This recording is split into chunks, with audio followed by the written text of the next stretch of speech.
We are co-hosting the media conference immediately before today's mass rally at noon to call for justice for Sammy Yatim. What happened to Sammy Yatim was deplorable and totally avoidable. But what is more alarming is the remarkable similarities this case has with other police shootings in Toronto and elsewhere across the province.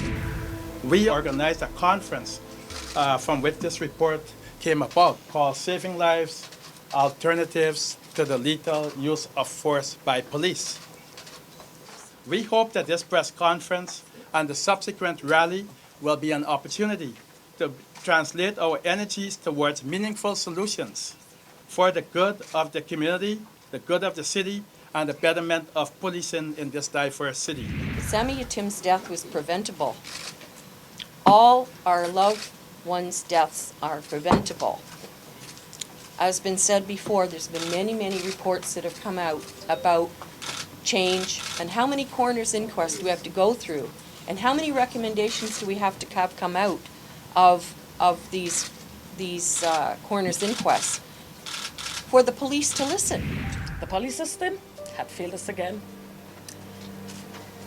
And, I look back at all the inquests that happened before O'Brien's death, O'Brien's inquest that I spent many days in, and all the recommendations that came out of that inquest.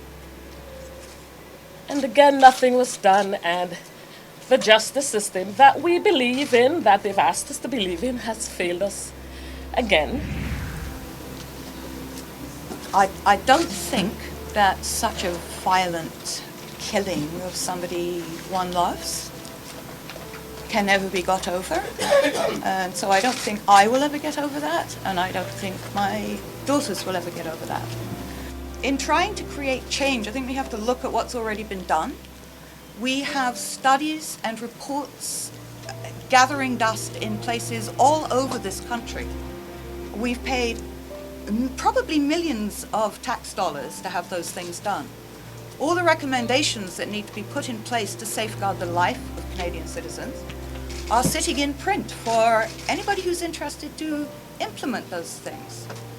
One thing that can be done about that is if people write a letter to the Ministry of the Attorney General asking him to institute the recommendations in the Ontario Ombudsman's reports, and also to stop the Ministry of the Attorney General from directing the SIU director not to publish his reports and make them public. These are real people who get killed, They're not just abstract. They have mothers and people who love them. And some of us work with them for years and get to love them in absentia. We've had a lot of investigations. We've had a huge number of recommendations.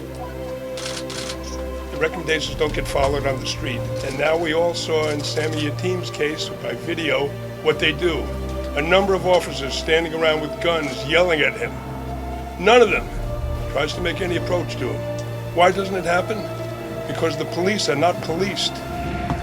When 18 months ago we said never again that we wanted changes, why are we here today? Mourning and activating for Sammy Yatim. This is a political decision. The police will not change on their own. We need to act.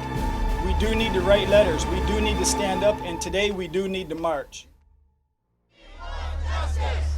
We want justice! We want justice!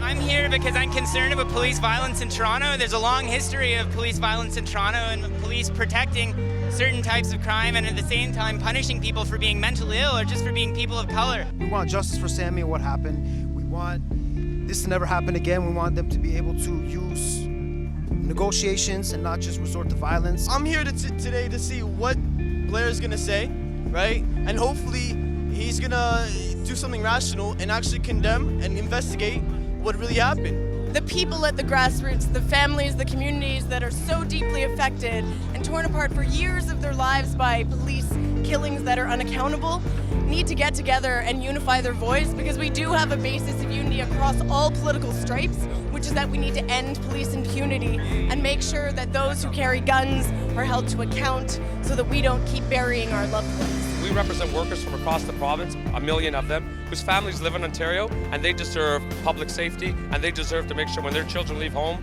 in the daytime, they come home safely at night. And I think we got our clear message across that there has to be accountability, that the Attorney General must be involved, and that we can't just have another report, we can't just have another inquest, that in fact these recommendations need to be implemented, and not just in Toronto, it has to be across the province.